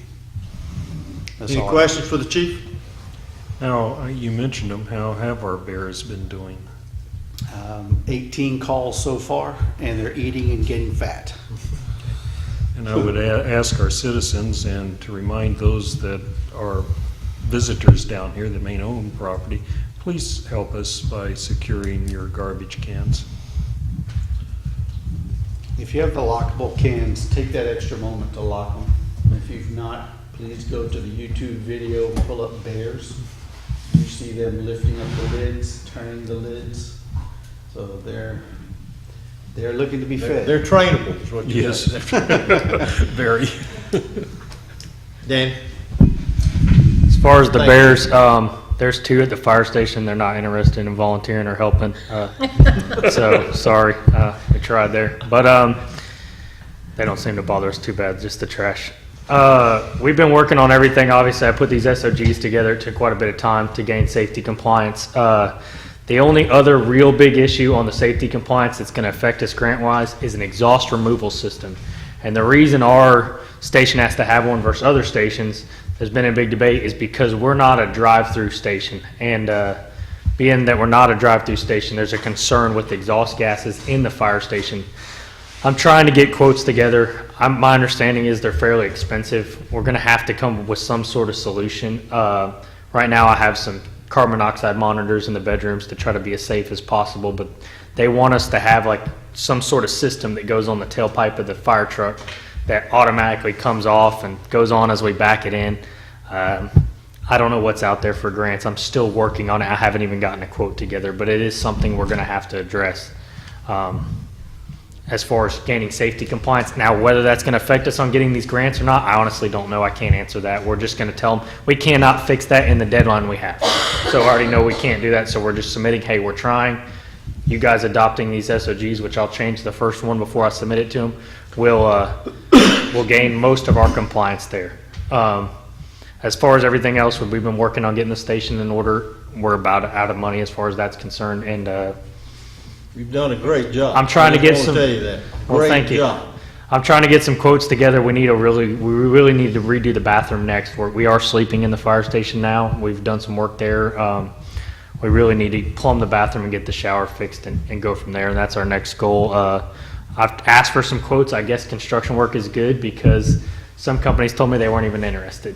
And then we had one guy that came in. I have not received his quote back to start working on it. He's the only one that's been interested in actually quoting the work. So, Do we possibly have any licensed plumbers in town that? If they because do, I'd of love for their them to call me. fire, they might.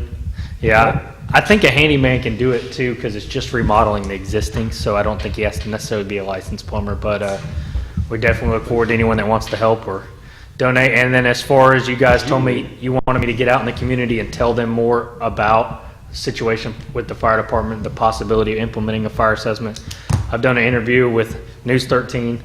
We've shared it on our Facebook page, and I've had no responses back besides just positivity. People seem to like it. They seem to be for it. But like she said when she came and talked to us, when we send out that 21-day letter before we finally adopt it, that's the big meeting people are going to show up in. She says she's done this for a long time, and I agree with her that no one's going to take it serious until we send out that letter. And I've done everything I can to get out and speak with the community. And overall, I feel like we have support from the community. But when we send that 21-day letter saying your fire bill is going to be $396, I think that's when we're going to have to see everybody. And whether we delay it from there or what we do from there, I agree with the fire assessment lady, though. As far as me, like I've tried to get community outreach, and they're just, oh yeah, we're for it. So that's all I've heard. I just have a question. I know that a lot of the costs, you don't know what they'll be. But at our next meeting, can you give us an idea of how much money you need? Because I would like to figure out or find out how we can help you with that before the money starts coming in, if we go along with the assessment. Because whether we go along with the assessment or not, we still need a decent firehouse. Yeah, and I'll get a better number. The estimated number was around 70,000 initially, but we were spent about 20 from the impact fees that we agreed upon. So the estimated number roughly now, just to get it, is going to be around 50,000, and that's just to get it in order. And see, I don't like to touch reserve, but I'm thinking to pull that from the reserve and then pay it back if we agree with the assessment, and once that money comes in, pay back the reserve. But load it to the fire department to get things going, so when you have the meeting in June, you can say, this is what we've accomplished. Because whether or not they approve us, we still have to have a decent firehouse. And I think what we'd have to do when I talk to the clerk is we'd have to advertise basically like a contractor to come and remodel, correct? So we'd have to do like an advertisement, and then hopefully we'd get bids from there and go from there. Like I said, I have one guy interested, but at least we could follow the rules. But before we could do that, you guys would have to agree on how to fund that. So it would be an estimate at best, and the 50,000 number I'm at now is probably fairly accurate. I can try to get more numbers, but until we advertise and we have a contractor come in and say, Or, excuse me, but say that again? Advertise for what? for like the remodel of downstairs, we did upstairs ourselves. But basically advertise someone to come in and finish downstairs, redo the sheetrock, add the kitchen, and fix the bathroom. If you're gonna do it all at one time, but what you're trying to do is get some, go as you can financially, right? I mean, That's what we've done so far, and basically our skill was good enough to get the bedroom done. But as far as plumbing and doing the kitchen, that's above the department members' skill that we have, I feel like. why don't you, what she said is a good idea. Make a list. Show us where your needs are. What can we accomplish? What you think? I mean, obviously it'll have to be an estimate, but you'd be surprised.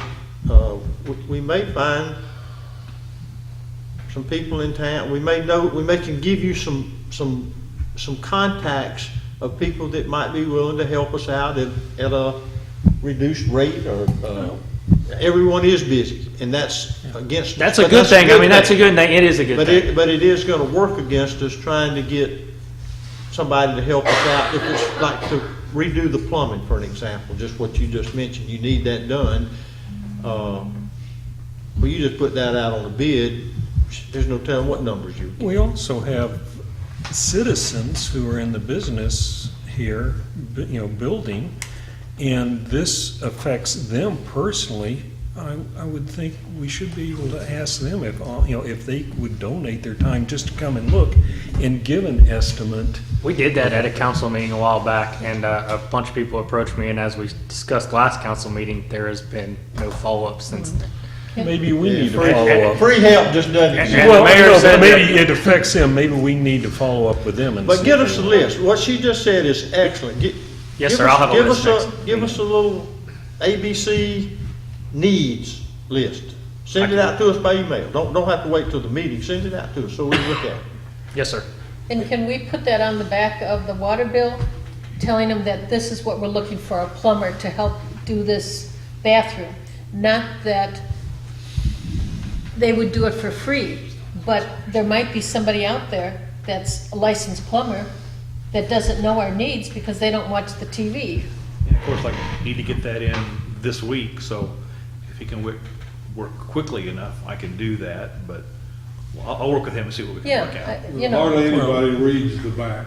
Even, the thing is, though, even as, So just so we're clear, so everyone knows when we're asking for this, so the ISO regression issue is separate from the fire station. We have to have a fire department regardless to be a city. So whether we fix that or not, but I don't want citizens to be misconstrued. The fire station is not the issue with ISO. That's just an issue we have as a city. So I don't want someone to say, I'm going to donate my time to keep my ISO rating. That is not going to fix it.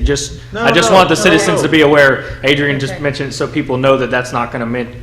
So they know if they're helping, it's not to lower their insurance. They're just helping to get the firemen in a firehouse. one more question of him, if I can, because I think it's going to be an issue at the meeting coming up. One of the things, a tough one, have you had any more luck of trying to find out from insurance companies really what's going to happen to our bill? Because I know I tried with mine, didn't get anywhere. I called the insurance commission, they couldn't tell me anything, but I think all of us really want to get some kind of really idea versus a guess of what really will happen to our bill. Have you had any luck? No, I met with the guy that does our health insurance, and he's the only one that really was not afraid to mention it. He said he'd even come here and speak to you, but basically his guesstimate is 8 insurance companies he has now that insure Mexico Beach through him. Right. 6 will pull out, and that rates could potentially close to double. And he said that's a rough estimate. He'll come talk to you guys, but there's no for sure thing. We've tried that, we've played that game, and nobody will say what they'll do. Is that total policy rates, or would that just be the rates associated with the fire? And I wonder, because if we don't have fire rates, that's going to affect the whole policy too. I know that. Couldn't tell you. I know my family owned property in Tennessee that was an ISO of a 10 due to the distance from the fire station, and we could not obtain insurance. We could only insure the land for land value. We could not do personal possessions or the home value. It was 15 acres, but we could only insure it for the value of the land. That's my only experience that I can personally say, and my family owned it directly. It was paid for property. We couldn't have had a loan on it. When we sold it, we had the same issue. It was in Tennessee, but they use ISO also. It was a 10. And that was the only experience I've directly had, and it was completely uninsurable. There was no double rate. There just was no insurance policy that would write us. Okay. All right, I saw it. Nope, I didn't. No. Oh, sorry. All right, thank you. Thanks, sir. But do, get us out this is on the fire station. It'll be in-house. Let us look at it, see what we got going. Yes, sir. Thank Thank you. All right. I asked you this a lot, Bill. You awake? Yes, sir. Okay. I hope everybody had a great Thanksgiving. Just real quick, Public Works is still kicking. We installed the Christmas lights yesterday on the power poles. They're standing up the Christmas tree today. Beyond that, we opened the pier, I think it was about 2 weeks ago now, just before Thanksgiving. The T is still closed, but we expect the fiberglass work to start this week, according to the man that's actually going to do it.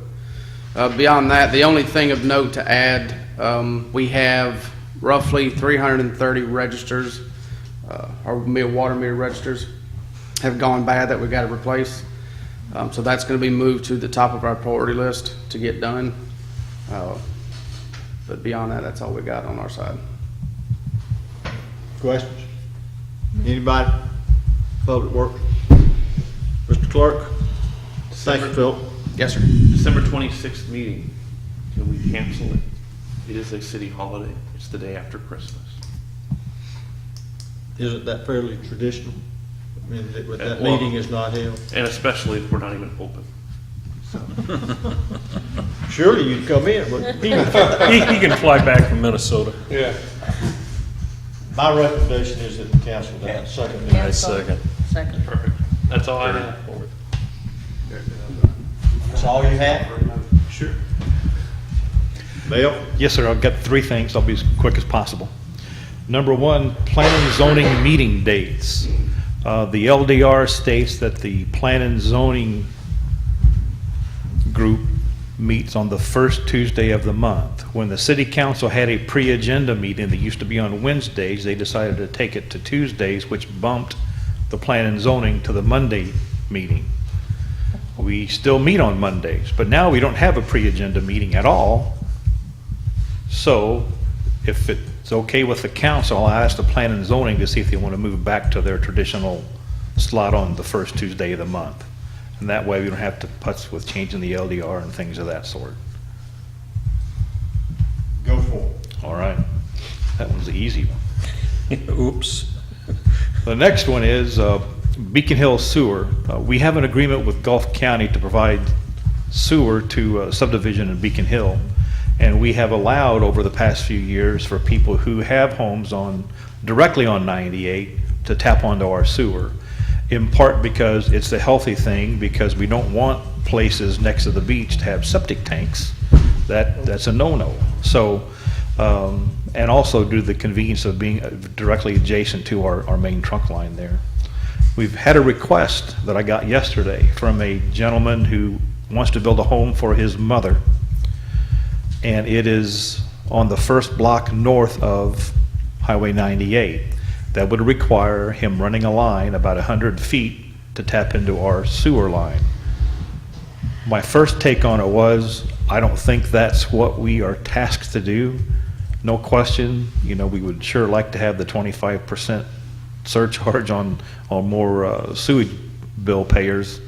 But when you start getting off the beaten path of 98, I think that's going to be more difficult, because what if the neighbor wants to do the same thing? Then you got multiple lines run down the right-of-way, which makes no sense at all. At some point, they would probably request us to put in a sewer main, and that's not what we want to do. That's not even in Bay County.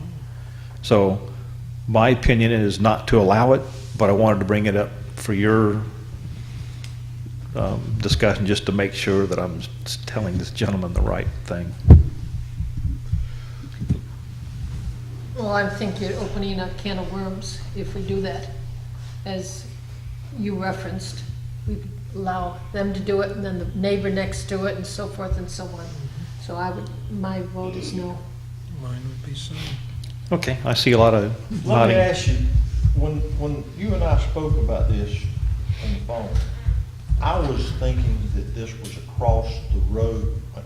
I'm moving north now, not 98, but this is in the same, there's no road, there's no internal road to cross. It's in the same block. In other words, there's a house on 98, and then this is the next lot behind it, correct? It's the next block. In other words, you've got Highway 98 running east and west, and this is on the corner of Argonaut and Cowrie Cowrie. Street. So we're talking one full block off But 98. there's no county road to go, to cross.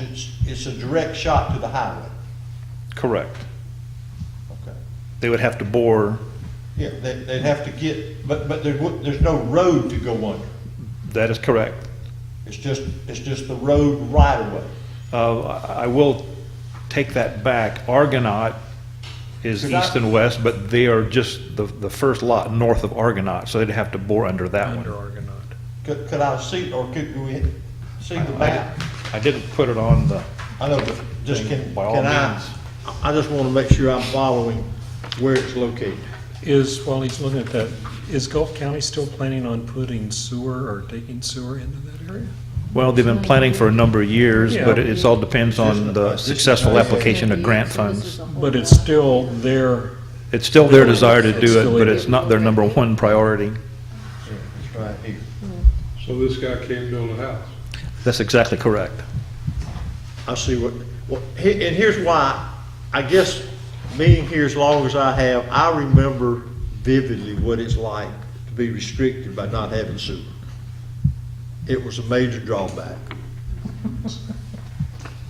little And house that out government, back. if there's a way,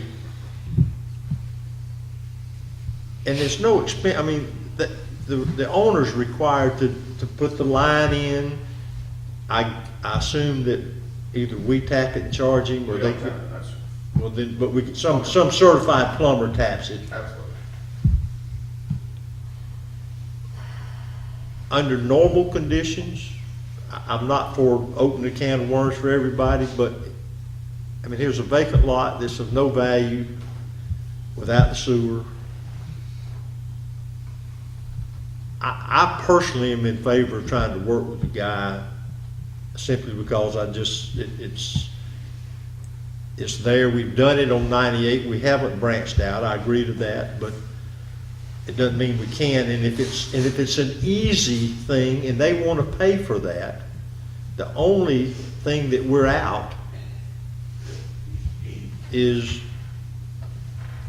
nothing other than collecting a little extra money on, we what is it, 25% more Right. on the bill. My suggestion is that Philip look at the situation or you, both of you, and talk to the owner and let him know what's required on our part, and see if he wants to do that. Because, I mean, the sewer line's there, we ought to get, if we can get a little more on it. I just think we ought to, I'm a little more compassionate. I remember, it's just those memories of what it's involved to try to operate without sewer. And I'm sure he can't build, I'm gonna assume this, I don't know this, but I assume he can't build because a lot of those lots are small up there, and he'd have to set aside so much property for a septic tank, and his lot's probably not big enough. That'd be correct. generally what it is, so. He will also have to pay an impact fee to the city at 25% higher. So he will pay an impact. That's right, and the impact fee, I mean, so, that's my suggestion. Okay. Is see if it's reasonable based on, you know, where it is, what you gotta do, let him know let him know where, I mean, we may have already done that, I don't know. But, so, that's my take. All right.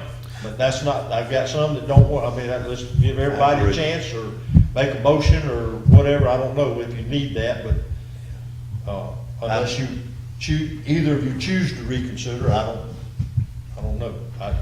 I contradicted what they had said. That's all right. It makes it interesting. That's right.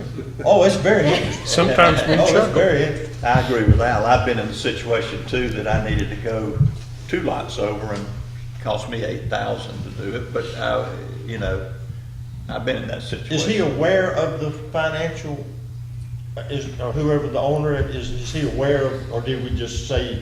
No, Sherry had sent him an email lining out very well what he had to go through to get this done.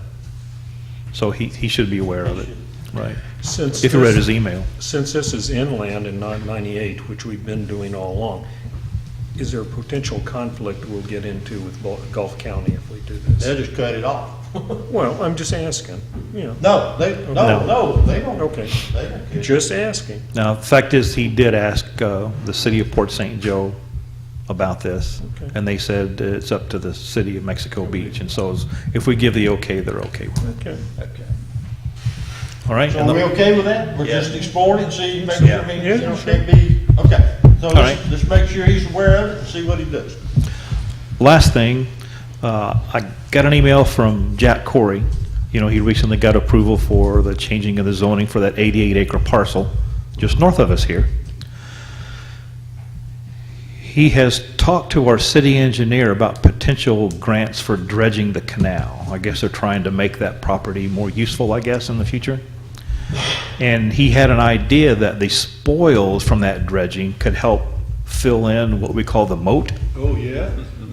And I knew that would get Jerry's attention. I woke up on that. He didn't mention the word moat, but I know what he meant. He called it the park channel. We call it the moat. And maybe mitigate some primary vegetation as well. But he just wanted to know if that is something that we should collectively explore, because if there's any grants out there, of course, it wouldn't be a grant he could get, but it'd have to be a city grant. Now, of course, we would, if that was something we would partner with him, all the expenses would be on him, not us. My I question. thought Al had covered that pretty good Yeah. last meeting, that he's 10 years. exhausted the possibilities. Well, you heard what Jeff said. Jeff, we gotten involved now with the Corps. When I started, I thought we had to deal with I'm talking about now the moat. I Yeah. don't know about anything about Corey and them, but it didn't sound favorable that they were gonna give us a daggone permit for something that just really, again, here I am, simple means. It just seems so simple to get. And they would have to approve it too, wouldn't they, if we took their, Oh, exactly. is he willing to wait 10 years? That sounds like a lot of legwork for somebody. Yeah. Right. And I know we, the city, don't have the time to really putz with it much, so it'd have to be all on him.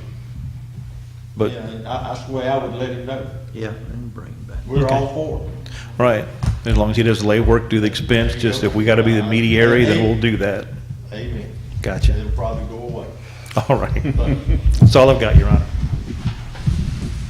Is that all you had? Yeah.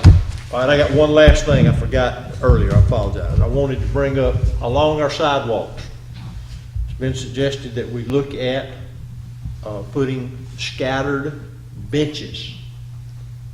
We have walkers that sometimes need to sit down. We have any problems with looking at putting some benches, and I'm saying, I thought of 6. I don't even know why. It could be 4, it could be 6. Something similar, they could be made, meaning not movable, or they could just be benches I guess similar to what's at Parker Park, maybe, using that as an example. Do we have a, It'd be nice. just I a, think it'd be nice. do we need to get into deciding, does this table want to know where we put them? You want to get them back, Well, mark them out? No, I think we, Thank you. only thing in that is we probably need Probably have it all the planned out owner already. to go for No, it. I don't have a clue where, I just wanted to see what you, No. what you thought about it. I think that's fine. Can I say something? Can I Oh, ask a question? absolutely, please do. Are we gonna discuss this Tranquil Harbor thing at the next meeting? Are we gonna vote on that? What's the situation? I mean, we're talking about needing money at the fire department, and these people are It's wanting. coming from our attorney. He's What? drawing up, that's Our what we attorney? asked him to do that. So, Yeah, proceed with the paperwork. so we're gonna have to pay him again to come up with something? Sure. Okay. So when's that happen? Next meeting? Okay. He said he thought he would have it ready. I hope so. Okay. That's all I wanted. Motion for adjournment? So moved. Thank everyone for Third, coming. fourth, Hey, Al, fifth. the only comment I have on your bench